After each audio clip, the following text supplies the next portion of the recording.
High everyone, welcome back to my channel. আশা করি তোমরা সবাই খুব ভালো আছো, আমিও ভালো আছি। আমি ঝুমা লাইফ ইনসাইড চ্যানেলে তোমাদের প্রত্যেককে ওয়েলকাম। আর এখন সকালবেলা আমি এখন চা বসিয়েছি আর এইদিকে রান্নাটাও বসিয়ে দিয়েছি, কারণ আজকে বৃষ্টিও পড়ছিল, তো ভাবলাম একটু খিচুড়ি বসিয়ে দিই। আর একটু তাড়াও ছিল রান্নাটা তাড়া করে করার, তো ভাবলাম খিচুড়িটা করে নিলে তাড়াতাড়ি হয়ে যাবে। আর আমার খিচুড়ি জানো তো, আমার ছেলে সেদ্ধ চালের খিচুড়ি একদম পছন্দ করে না, ও মুগ ডালের খায় আর গোবিন্দভোগ চাল দিয়ে খায়। কিন্তু কি করব বলো, মুগ ডালটা একটু কম ছিল আর গোবিন্দভোগ চালটাও একটু কম ছিল, তো ভাবলাম তাহলে সেদ্ধ চাল আর গোবিন্দভোগ চাল মিক্স করে তারপরে খিচুড়িটা বানিয়েছিলাম। আমার আবার সেদ্ধ চালের খিচুড়িটাই পছন্দ, কিন্তু কি করব, ছেলের জন্য খেতে হয়। এখন খিচুড়িটা বসিয়েও দিয়েছি আর তাড়াতাড়ি রান্নাটা করে নিচ্ছি, কারণ ইচ্ছা আছে আজকে যদি রান্নাটা তাড়াতাড়ি হয়ে যায় তাহলে ঘরগুলো একটু গুছিয়ে নেবো। আর খিচুড়িতে বানাচ্ছি আলু ভাজা, বেগুন ভাজা, চাটনি, এই সব আরও পরে পরে দেখা যাক। এখন ডিসাইড নিয়ে নিই যে কি হবে। এই কটাই এখন ডিসাইড নিয়েছি, তাই এ কটাই বানিয়ে নিচ্ছি। আর ইচ্ছা আছে ঘরটা একটু গুছিয়ে নেবার, কারণ জানো তো পুজোয় আসছে বলে কথা, আমরা নিজেদের আমাদের যেহেতু শপিং হয়ে গেছে, নিজেরা সাজবো ভালোভাবে। আর আমাদের ঘর সাজবে না সেটা তো হয় না, কারণ মা আসছে প্যান্ডেলে, নতুন মন্দিরে মন্দিরে তো আমাদের মা আসবে, প্যান্ডেলে প্যান্ডেলে ঠাকুর দেখবো আর ঘরটা সাজাবো না, কারণ ঘর হলো আমাদের আসল মন্দির। আমার মনে হয় ঘরের মধ্যে আমাদের সব কিছু থাকে, সুখ শান্তি সমৃদ্ধি আনন্দ সব কিছু জড়িয়ে আছে ঘরের সাথে, মানসিক শান্তি। তাই আমাদের ঘরটা যদি সুন্দর পবিত্র গুছানো থাকে আমাদের মনটাও ভালো লাগে। আর সঙ্গে ভালো লাগে যে সব কিছু পজিটিভ আমার কাছে হয়েছে, কারণ ঘরটা গোছানো থাকবে না, আমি সেজেগুজে বেরিয়ে যাব বাইরে মায়ের কাছে, প্যান্ডেল দেখবো, নিজেরা মেকআপ করে খুব সুন্দর করে সেজে নেবো, আর আমার ঘর আগোছালো থাকবে, এটা আমি একদমই সহ্য করতে পারি না। হোক না ছোট, হোক না যেমনই হোক, যার যেমনই আছে ওই ঘরটাই তার কাছে স্বর্গ। তাই আমার মনে হয় ঘরটা সুন্দর করে নেওয়াই ভালো। কারণ ঘর ছোট হলেও তাতে কি আছে, আমার মনে হয় হয়তো অনেকেই ভাবতে পারো যে আমার নেই বলে হয়তো আমি বলছি, কিন্তু এটা নয়। কারণ আমরা যদি একটা 5,000 স্কোয়ার ফুট ঘরেও থাকি না, তো আমার মনে হয় ওই 500 স্কোয়ার ফুটেই আমরা বাস করি, বাকি 4,500 স্কোয়ার ফুটটা থাকে আমাদের অহংকার জড়িয়ে, যে আমার এত আছে, সেই অতটা আমাদের দরকার হয় না হয়তো।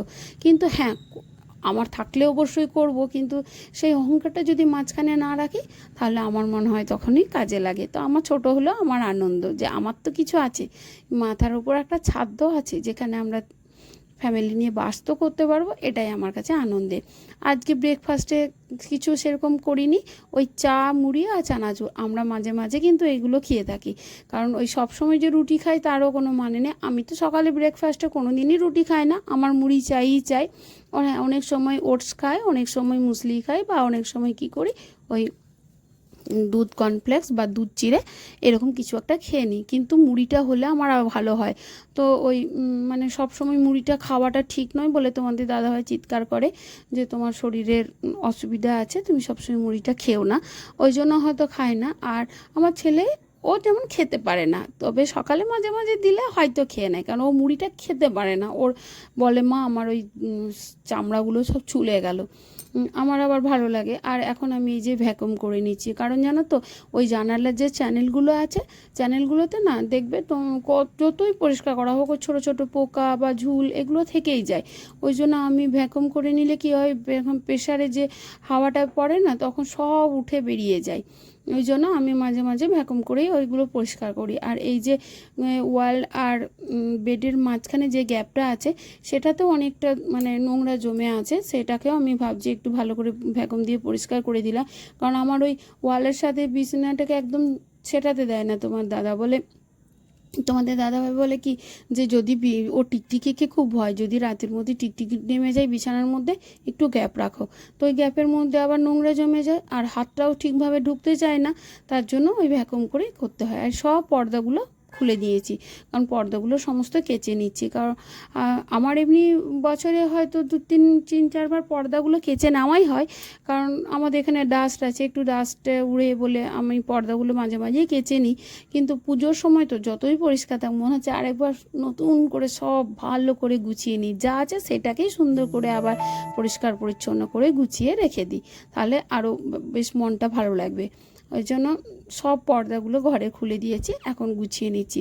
আর রাত্রের জন্য বানাচ্ছি একটু, মানে রাত্রে বলবো না, এখনও বানাচ্ছি আবার রাত্রেও বানাচ্ছি, দুবেলার জন্য ডিম কষাটা বানিয়ে নিচ্ছি।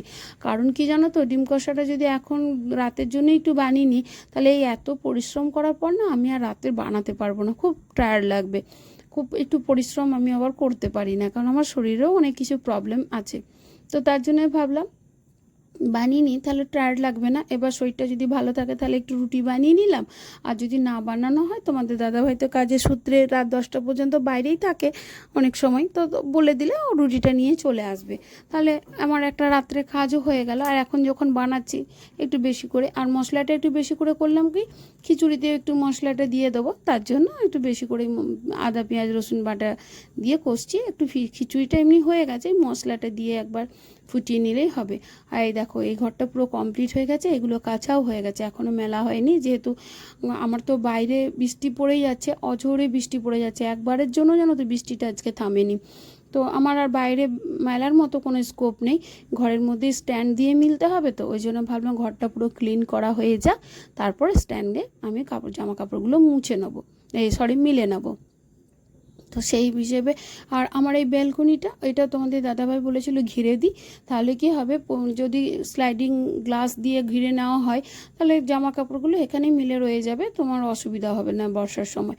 আমি বললাম না, এক তো ফ্ল্যাট, তার মধ্যে যদি ওই ব্যালকনিটাও ঘিরে নেবো, তাহলে তো আবদ্ধ হয়ে যাব, তাই না? তার জন্য বললাম না, ওটা করার দরকার নেই, বেলকনিটা ফাঁকাই থাক। কারণ বেলকনিটা ফাঁকা থাকলে কি হবে, যখন মনটা ভালো লাগে না, একটু বেলকনিতে বসা হয়। আমার বেলকনিটা আবার রাস্তার ধারে, রাস্তার মানুষজন দেখে না মনটা আবার ভালো হয়ে যায়। ওই জন্য আমি বললাম না, ব্যালকনিটা কিন্তু তুমি কি অন্যভাবেই ঘিরো না, এই বর্ষার কটা দিন আমি কোনো রকম ম্যানেজ করে নেবো। আর এই সোফাটাও একবার পরিষ্কার করে নিলাম, কারণ যতই কভার দেওয়া থাক কেন, একটু না একটু এদিক ওদিক করে একটু ডাস্ট ঢুকেই থাকে, তো সেইগুলোকে আমি ভালো করে একবার মুছে নিলাম। কারণ ক্লিন যখন করছি ভালো করেই করব। আমার আবার এটা এরকম একটা টেন্ডেন্সি আছে যে করব তখন একবারে ভালো করেই করব, সেই দিনকে যতই মানে দেরি হয়ে যাক আমি করেই ছাড়ি, এটা আবার আমার মা খুব বিরক্ত হয়ে যায়। তো ভিডিওটি যদি ভালো লেগে থাকে অবশ্যই একটা সাবস্ক্রাইব করে দিয়ে যেতে পারো, আর তা যদি করে থাকো তাহলে অসংখ্য ধন্যবাদ। আর যদি ভালো লেগে থাকে তো অবশ্যই কমেন্ট করে জানিও যে আমার এই মানে পরিষ্কার পরিচ্ছন্নতা তোমাদের কতটা ভালো লাগলো, কি লাগলো। আজকে এইটুকুই দেখালাম, পরের দিনকে পুরোটাই কমপ্লিটটা কেমন করে করেছি সেটা অবশ্যই দেখিয়ে দেবো। তো আজকে আর বেশি কিছু করলাম না, এত দূরই দেখালাম তোমাদেরকে। আর ভিডিওটি যদি ভালো লেগে থাকে আরেকবার রিকোয়েস্ট করব, একবার তোমরা অবশ্যই কমেন্ট করে জানিও।